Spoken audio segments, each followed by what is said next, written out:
Hi students, welcome to this video.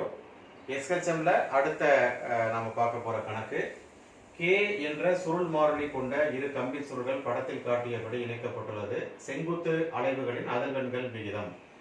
The ratio of the frequency of the spring systems for vertical oscillations as shown in the figure. The springs are having the spring constant K. So the springs are identical springs. இப்போ படத்துல வந்து நமக்கு ரெண்டு டயகிராம்ல ஒன்னு இது வந்து series கனெக்ஷன்ல இருக்கு. அது தெரியும் உங்களுக்கு. இது வந்து parallel கனெக்ஷன்ல இருக்கு. இப்போ நம்ம ஸ்ப்ரிங்கை பொறுத்த வரைக்கும் அதோட ஆசிலேஷன்ற டைம் பீரியட் ஆல்ரெடி நம்ம சொல்லி கொடுத்துருக்கோம். நம்மளுடைய ப்ரீவியஸ் வீடியோவை பாருங்க அல்லது நீங்க கான்செப்டை வந்து கோ த்ரூ பண்ணுங்க. T is equal to 2 pi root of m by k effective அப்படின்னு நம்ம படிச்சிருக்கோம். இங்க வந்து நம்ம வந்து frequency பார்க்க போறோம்.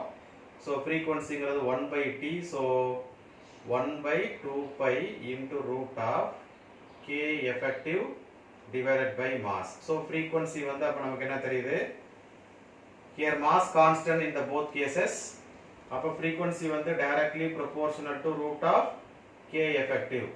So nu s nu p இந்த ratio சீரிஸுக்கும் parallelக்குள்ள அந்த ரேஷியோ பார்த்தோம்னா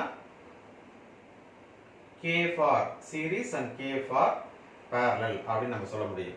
இப்போ எப்படி இந்த effective spring constant for series and parallel கண்டுபிடிக்கிறது? நம்ம வொர்க் அவுட் பண்ணி கண்டுபிடிச்சிட்டு இருந்தோம்னா அது வந்து நமக்கு லேட் ஆகும். அட் தி சேம் டைம் நமக்கு வந்து ஈஸியா நம்ம எப்படி மைண்ட்ல கொண்டு வரதுன்னு பார்க்கணும். இப்போ ஆல்ரெடி வந்து நீங்க வந்து இந்த மாதிரி சீரிஸ் கனெக்ஷன்ஸ்லயோ parallelலயோ ஸ்ப்ரிங்ஸ் இருக்கும்போது அதோட effective spring constant வேல்யூ வந்து எப்படி கண்டுபிடிக்கிறது அப்படிங்கறத வந்து நம்ம ஆல்ரெடி நம்ம வீடியோல வந்து போஸ்ட் பண்ணிருக்கோம். அந்த வீடியோவை நீங்க பாருங்க. அதை பார்த்துட்டு வந்தீங்கன்னா it will be very easier or you just go through the concept. நான் வந்து இந்த கேஸ்ல இந்த வீடியோல என்ன பண்ணேன், ஒரு ஸ்மால் ஹிண்ட் வந்து உங்களுக்கு கொடுக்குறேன். இப்போ நம்ம கெபாசிட்டர் படிச்சிருப்போம், மின்தேக்கி +2 ல கெபாசிட்டர் படிச்சிருப்போம். கெபாசிட்டரை பொறுத்த வரைக்கும் சீரிஸ் parallelல என்ன ஃபார்முலா போடுறீங்களோ அதே மாதிரி தான் இங்க. கெபாசிட்டர்ல சீரிஸ்ல என்ன பண்ணுவீங்க, 1 by cs equal to 1 by c1 plus 1 by c2. அப்ப cs வந்து c1 c2 by c1 plus c2. அதே மாதிரி cp வந்து c1 plus c2. சோ அதே மெத்தட வந்து இங்க நம்ம ஃபாலோ பண்றோம். சோ சீரிஸ் கனெக்ஷனை பொறுத்த வரைக்கும் ks is equal to அப்ப k1 k2 divided by k1 plus k2. So இங்க ரெண்டு k1 k2 ரெண்டுமே k தான். சோ ஆனா என்ன வரும், k square by 2k ன்னு வரும். சோ ஒரு k கேன்சல் ஆயிரும். சோ எஃபெக்டிவ் வந்து k by 2 ன்னு வருது. அதே மாதிரி parallel கனெக்ஷனை பொறுத்த வரைக்கும் பாத்தீங்கன்னா கெபாசிட்டர்ல c1 plus c2 சொல்லுவோம். இங்க வந்து k1 plus k2 and that will be equal to 2k அப்படி படிக்கிறோம். ரைட். இப்போ சப்ஸ்டிட்யூட் பண்ணிடலாம். So square root of ks ஓட வேல்யூ வந்து k by 2 and for parallel 2k. So k cancel ஆயிரும். ஸ்கொயர் ரூட் ஆஃப் என்ன வருது, 1 by 4 வருது. அப்போ 1 by 2. சோ 1:2. சோ 1:2 அப்படிங்கிறது இந்த ரெண்டு spring system series and parallel இந்த ரெண்டு டயகிராமுக்கும் வெர்டிகல் ஆசிலேஷன் செங்குத்து அலைவுகளுக்கான அதிர்வெண்களுக்கான விகிதம் 1:2 அப்படிங்கறத நீங்க புரிஞ்சுக்கணும். another important problem in SHM. So இதுல வந்து பாத்தீங்கன்னா இந்த டயகிராமை நம்ம எக்ஸ்பிளைன் பண்ண அதான் வந்து ப்ராப்ளம். சோ இந்த டயகிராம்ல என்ன இருக்கு அப்படின்னா there is a புள்ளி, ஒரு புள்ளி மீன்ஸ் உங்களுக்கு வந்து ஒரு சுழலக்கூடிய ஒரு சக்கரம். அதுல வந்து inextensible light thread வந்து is passing over the புள்ளி. சோ அந்த கப்பியின் வழியாக ஒரு மெல்லிய முறுக்கற்ற ஒரு நூல் வந்து இருக்கு. அதோட ஒரு முனையில m என்ற நிறைவானது இணைக்கப்பட்டுள்ளது. A mass m is connected to one end. The other end is connected to a spring of spring constant k. K என்ற சுருள் மாறிலியை கொண்ட ஒரு கம்பியோடு சுருளோடு இணைக்கப்பட்டுள்ளது and it is fixed here. And there is no friction and this இப்போ நீங்க வந்து இத டிஸ்டர்ப் பண்ணீங்கன்னா சிஸ்டம் this will rotate. இது இயங்க ஆரம்பிக்கும், சுழல ஆரம்பிக்கும். And the moment of inertia about an axis, rotation axis is I and there is no friction and there is no slipping. இப்போ இதெல்லாம் நீங்க இந்த டயகிராம்ல வந்து உங்களுக்கு கொடுத்திருப்பாங்க, எக்ஸ்பிளைன் பண்ணிருப்பாங்க. What we have to find out, நாம இந்த ப்ராப்ளத்துல என்ன கண்டுபிடிக்க போறோம்ங்கற மாடல் நீங்க தெரிஞ்சுக்க போறீங்கன்னா for a small oscillation what is the frequency, அதிர்வெண் என்ன அப்படிங்கறத நம்ம பார்க்க போறோம். Okay.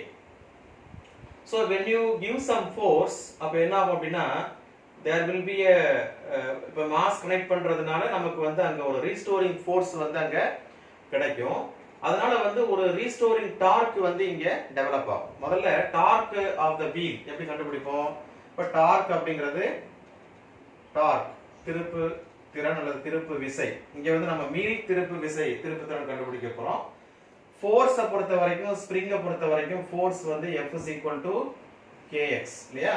F is equal to kx and restoring forceங்கிறதுனால we also will get minus. Okay, அப்போ நமக்கு வந்து tau is equal to kx into the displacement. இப்போ force into perpendicular distance. இப்போ force வந்து suppose இந்த லோடுனால restoring force வந்து இப்படி ஆக்ட் பண்றப்ப அப்ப perpendicular distanceங்கிறது இந்த வீலோட ரேடியஸா இருக்கும். So radius வந்து r. So tau is equal to kx into r. இதுல suppose வீலோட இனிஷியல் பொசிஷன்ல இந்த இடத்துல ரேடியஸ் இங்க இருந்ததுன்னா இதோட டிஸ்பிளேஸ்மென்ட் சப்போஸ் வீல் ரொட்டேட் ஆகுறப்ப புள்ளி ரொட்டேட் ஆகுறப்ப இங்க போகுதுன்னு வெச்சுங்களேன். அப்ப this makes an angle theta and actual displacement வந்து x. அப்ப நம்ம என்ன சொல்லுவோம் அப்படினு சொன்னா இந்த டிஸ்பிளேஸ்மென்ட் x எப்படி கண்டுபிடிப்போம்? x வந்து நம்ம sin θ வச்சு கண்டுபிடிப்போம். sin θ வந்து நமக்கு வந்து x/r னு வரும். அப்ப θ வந்து x/r. அப்ப x வந்து r θ. So x is equal to r into θ. Therefore tau is equal to kx x க்கு பதிலா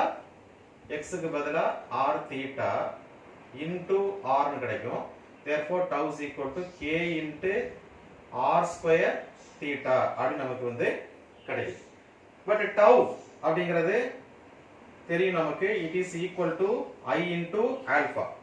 This restoring torque மீள் திருப்பு திறன் வந்து நமக்கு வந்து மீள் திருப்பு விசை அது வந்து என்னது moment of inertia into angular acceleration tau is equal to I alpha. இது வந்து ஒரு higher level problem தான், just you understand the model I alpha.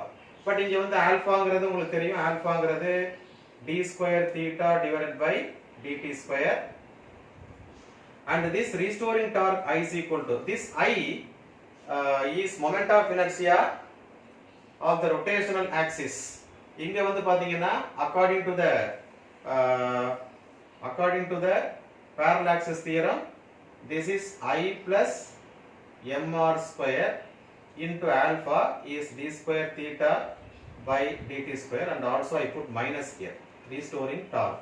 This is whatever tau. Okay, but tau here k r square theta. So k r square theta is equal to minus of I plus mr square into d square theta by dt square. Therefore d square theta divided by dt square which is nothing but alpha வேற ஒண்ணும் இல்ல, that is equal to what? k r square theta minus divided by I plus mr square அப்படினு கிடைச்சிருக்கு. Say this is equation number 1. But நமக்கு தெரியும் alpha is directly proportional to theta. So alphaங்கிறது angular acceleration and it is proportional to the angular displacement. கோண முடுக்கம் கோண இடப்பெயர்ச்சிக்கு நேர்த்தகவோட இருக்கும். அப்ப alpha is equal to minus omega square theta where this omega square is equal to constant. அப்ப இந்த ஆல்பாவை நம்ம இங்க ஈக்குவேட் பண்ண போறோம். Say this is equation number 2. அப்ப என்ன ஆகும்னா minus omega square theta is equal to minus k r square theta divided by I plus mr square. அப்ப என்ன ஆகுதுன்னா theta cancel, minus cancel. Therefore omega square is equal to k r square divided by I plus mr square, right? Okay. And omega is equal to square root of k r square divided by I plus mr square. Okay. What is omega? Omega is 2 pi by t. So 2 pi by t is equal to this quantity root of k r square divided by I plus mr square. Therefore your 1 by t is the frequency. So frequency mu is equal to 1 by 2 pi into root of k r square divided by I plus mr square. And this also can be simplified like 1 by 2 pi into root of k r square divided by the r square நீங்க வெளிய எடுத்துக்கிட்டீங்கன்னா என்ன கிடைக்கும்? You will get m plus I divided by r square. So therefore you can cancel this r square. So the frequency for the small oscillation is 1 by 2 pi into square root of k divided by m plus I by r square. So this is the standard result for this problem. Suppose if they have given the moment of inertia value and radius, everything, the numerical problem also can be solved. So this is a standard model and its frequency or time period can be easily calculated with the help of this formula. நீங்க இதை இந்த மாடலுக்கு இதை நீங்க boycott பண்ணாலும் சரி, அல்லது வந்துட்டு இதை பேஸ் பண்ணி mk and everything numerical values கொடுத்துட்டாங்கன்னா you can calculate the frequency of the small oscillation. This is very important problem for JEE students and also the high level problem for NEET. So just to go through it 2-3 times நீங்க பாத்தீங்கன்னா definitely you can understand. So if you have any doubt நீங்க comment boxல நீங்க comment கீழ பண்ணலாம், என்ன concept புரியல அப்படிங்கறத. And share this video to your students to get most of the students to be benefited. Thank you, keep watching.